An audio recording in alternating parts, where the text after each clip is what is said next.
तो प्यारे साथियों, सभी साथियों को नमस्कार, जय हिंद, खम्मा गणी, राम राम सा। आप सभी साथियों का आपके अपने YouTube चैनल पर स्वागत है। और राजस्थान पुलिस की एग्ज़ाम देने आप जा रहे हो, आप सभी को मेरी तरफ से बहुत बहुत बधाई और बहुत बहुत शुभकामनाएं। अब आप कह रहे हो सर एग्ज़ाम सेंटर काफ़ी दूर दिए हैं अब की बार, तो इससे क्या कंपटीशन कम रहेगा क्या? क्योंकि YouTube पे इसी प्रकार के वीडियो अपलोड हो रहे हैं, कंपटीशन कम रहेगा कि एग्ज़ाम सेंटर दूर आ गए। यार ऐसा बिल्कुल भी नहीं है।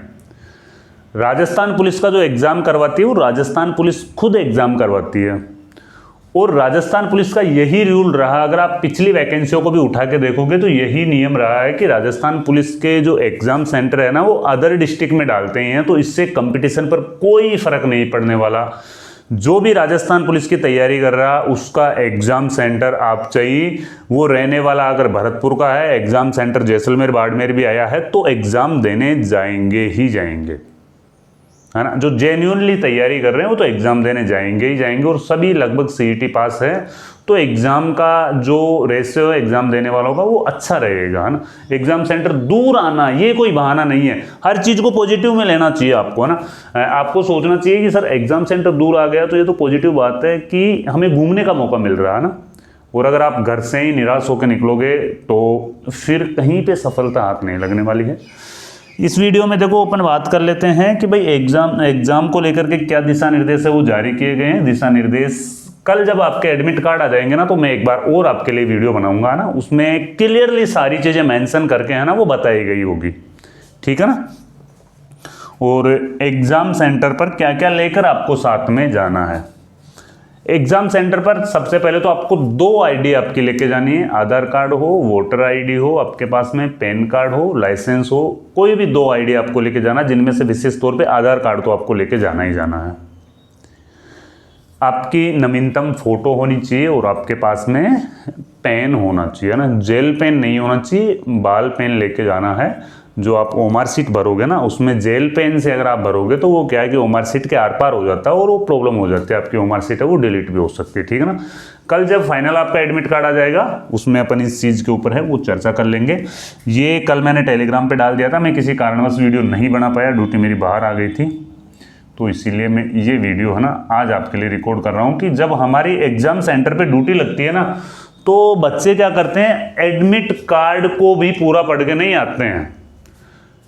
हर एग्ज़ाम सेंटर पे जब भी मेरी ड्यूटी लगी है मैंने हर एग्ज़ाम सेंटर पे 10-15 बच्चे ऐसे देखे हैं जो 5-5 मिनट के दायरे में 5 मिनट लेट हो गए, है ना। कोई तो आधे घंटे बाद में आ रहा और फिर कह रहा है कि सर अभी तक तो एग्ज़ाम शुरू ही नहीं हुआ है, अभी तो एंट्री हमें दे दीजिए।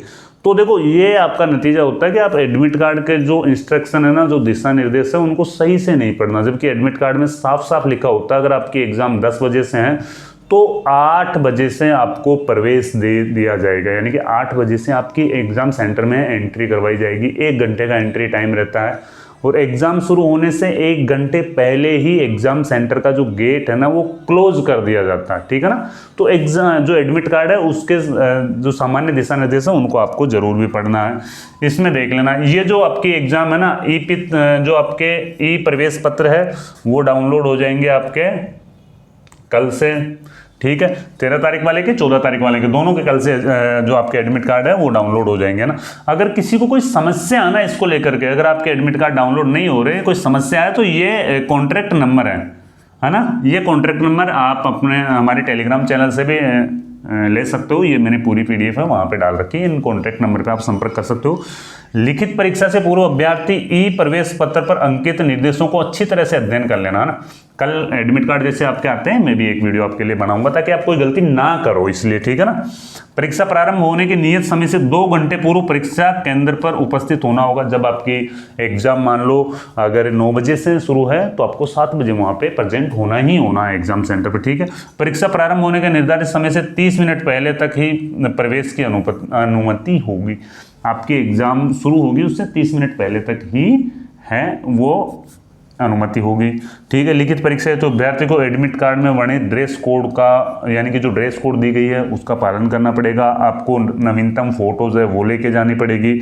आपको पेन है ना, नीला व काला जो स्याही वाला पारदर्शी पेन लेके जाना, बाल पेन होता ना वो लेके जाना आपको, है ना। और यानी कि आपको आधार कार्ड लाना होगा और एक और कोई सा भी आपको डॉक्यूमेंट्स है वो लेके जाना होगा। और किसी भी प्रकार की कोई ब्लूटूथ, कोई फ़ोन, कोई घड़ी, कोई कैलकुलेटर, ये सारी चीज़ें हैं आपको नहीं लेकर जाना है। और अभ्यर्थी को अपने सामान की रखवाली है वो निजी स्तर पर अपनी करनी होगी। कांस्टेबल बैंड के लिए आवेदन करने वाले अभ्यर्थी की लिखित परीक्षा नहीं होने के कारण प्रवेश पत्र अपलोड नहीं किए गए हैं। भाई कांस्टेबल बैंड की है वो एग्जाम नहीं होगी, आपको भी ध्यान है, इनकी एग्जाम नहीं होती है, डायरेक्टली इनका ट्रेड टेस्ट है वो होता है। ठीक है ना। अब अपन यहाँ पे देख लेते हैं कि सर जो हमारी एग्जाम है वो किस प्रकार से, यानी कि काफी विद्यार्थी ऐसे हैं जो दो दो फॉर्म भरे हैं ना, यानी कि कुछ विद्यार्थियों ने दो दो फॉर्म भरा है, जैसे कि टेली कम्युनिकेशन से भी फॉर्म भर दिया और जीडी से भी फॉर्म भर दिया ना। तो 13 तारीख को जो फर्स्ट शिफ्ट है ना, 13 तारीख को फर्स्ट शिफ्ट में नहीं होगी, 13 तारीख को सेकंड शिफ्ट में, यानी कि 13 तारीख को ओनली फॉर एक ही एग्जाम होगी। तो 13 तारीख को जो एग्जाम होगी ना सेकंड शिफ्ट में, वो होगी टेली कम्युनिकेशन वाली, टेली वालों की ये वाली एग्जाम होगी। फिर उसके बाद में 14 तारीख को है ना, 14 को जो फर्स्ट शिफ्ट में होगी वो होगी जीडी प्लस ड्राइवर। और जो 14 को सेकंड में होगी ना वो होगी आरएससी। इस प्रकार से तो इसमें क्या है कि थोड़ा नॉर्मलाइजेशन का भी वो झंझटबाजी है ना, वो ज़्यादा कुछ करना नहीं पड़ेगा इनको, क्योंकि जिन जिन की भी एग्जाम है डिस्ट्रिक्ट वाइज जिसकी है वो कट ऑफ रहती है, तो जिन जिन की भी एग्जाम है वो एक साथ ही ली जाएगी सारी, है ना। अब जैसे आरएससी की कट ऑफ एक साथ निकालनी है तो आरएससी की एग्जाम एक साथ ले लेंगे, जीडी वालों की कट ऑफ एक साथ निकालनी है तो जीडी वालों की एग्जाम एक साथ ले लेंगे, और टेलीकम्युनिकेशन वालों की एग्जाम है वो एक साथ ले लेंगे। 3 शिफ्ट में इसीलिए एग्जाम है वो करवाई जा रही है। अगर आपको जैसे राजस्थान राज्य व्यवस्था के नोट्स चाहिए ना, क्योंकि राज्य व्यवस्था से मुझे लगता है आपकी बार 5 से 7% आपको देखने को मिलेंगे, है ना।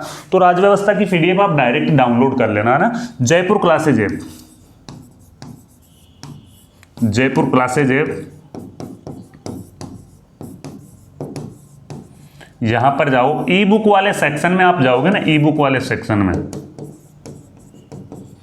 ई बुक वाले सेक्शन में आप जाओगे, वहां से राजस्थान राज्य व्यवस्था की एक बार पीडीएफ देख लेना।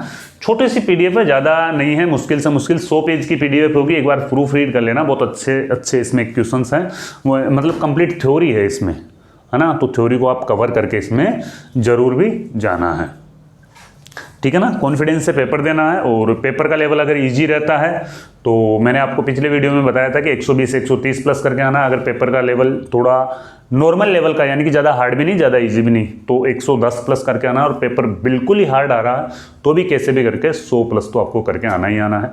अब तक की जितनी भी जो वैकेंसियाँ हुई है उसमें सबसे कम कंपटीशन है वो इस वैकेंसी में रहने वाला, क्योंकि इस टाइम पे सारे स्टूडेंट है वो इधर उधर बटे हुए, कोई 4th ग्रेड के लग रहा है, कोई टीचर के लग रहा है, कोई सब इंस्पेक्टर के लग रहा है ना। तो सब अपने अपने काम में है ना इस टाइम पे बटे हुए। राजस्थान पुलिस का सबसे कम जो कंपटीशन है वो इस वाली वैकेंसी में रहेगा।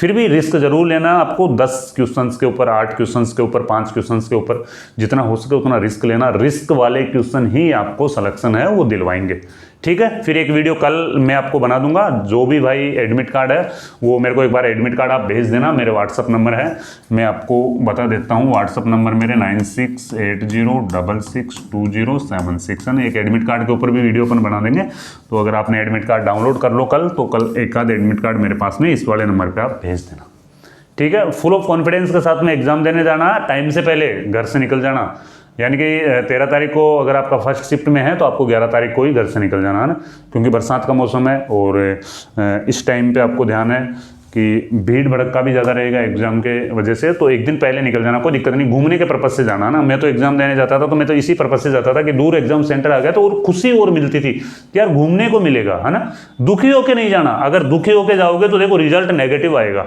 है ना। हमेशा पॉजिटिव वे में रखना ना। दूर एग्जाम सेंटर आया तो इस चीज़ को लेकर कि यार चलो घूमने का मौका मिला, इतने दिनों से लाइब्रेरी के चक्कर काट रहे थे, इतने दिनों से किताबों के पीछे पड़े हुए थे, चलो अब कोई दिक्कत नहीं, एक दिन पहले निकलो और आराम से घूमने के मूड से जाना। अब वहाँ पे किताबें लेके नहीं जानी आपको, अब किताबों को यहीं पे घर पे छोड़ो, अब कोई कुछ नहीं, पेपर आपका बन चुका, कोई करंट भी नहीं देखना, कोई कुछ नहीं देखना। अब आपको एकदम आप विनर जब ही बनोगे जब आप कॉन्फिडेंस के साथ में पेपर दोगे ना। पेपर आप देने बैठ गए, वहां पे आप में घबराहट हो गई ना, तो फिर भाई आपका पेपर बिगड़ना तय है। तो एक तो सबसे इंपॉर्टेंट चीज है कि पेपर कॉन्फिडेंस से देना, और दूसरी इंपॉर्टेंट चीज है कि एक पर्सन के ऊपर आपको पूरा पेपर नहीं बिगाड़ना। मान लो कुछ पर्सन ऐसे होते हैं जो किसी को भी नहीं आते हैं, 150% में से 20% एग्जामिनर ऐसे डालेगा वो किसी को भी नहीं आते हैं, तो उनको स्किप करके आगे भी बढ़ना है, ठीक है ना। कि ऐसा नहीं कि यार वो 2 क्वेश्चन ऐसे आ गए, थोड़े इन 2 क्वेश्चंस को मेरे को पहले करना, फिर इन 2 क्वेश्चन के चक्कर में मेरा पूरा पेपर है वो बिगड़ जाए। तो ऐसा मत करना, और कोशिश करना पहले जीके वाले पार्ट को करने की, है ना।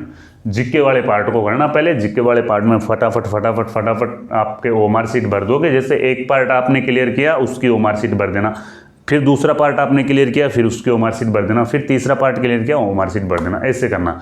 जीके वाले क्वेश्चंस आपका टाइम है ना वो बचा देंगे। फिर रीजनिंग वाले क्वेश्चंस, कुछ मैथ वाले क्वेश्चंस भी आएंगे, और अगर आप पहले ही रीजनिंग मैथ में फंस गए तो फिर 2 4 5 क्वेश्चंस तो उसमें ऐसे डलेंगे जो वो पूरा आपका मूड खराब कर देंगे, फिर वो वहां पे आप टिक जाओगे और वो मूड खराब हो जाएगा और आप आगे नहीं बढ़ोगे, नहीं कि यार इन 4 5 क्वेश्चन को मेरे को करना है। अरे इनको छोड़ के आगे भी तो बट पूरे क्वेश्चन सभी पढ़े हैं, पूरा पेपर भी तेरे पास में पढ़ा है ना। तो फुल ऑफ कॉन्फिडेंस से पेपर देना और पॉजिटिव रह के पेपर देना। सभी साथियों को मेरी तरफ से बहुत बहुत बधाई, है ना। आपका पेपर अच्छा जाए और आराम से आपको टाइम से पेपर देने निकलना है, ठीक है। जय हिंद, जय भारत।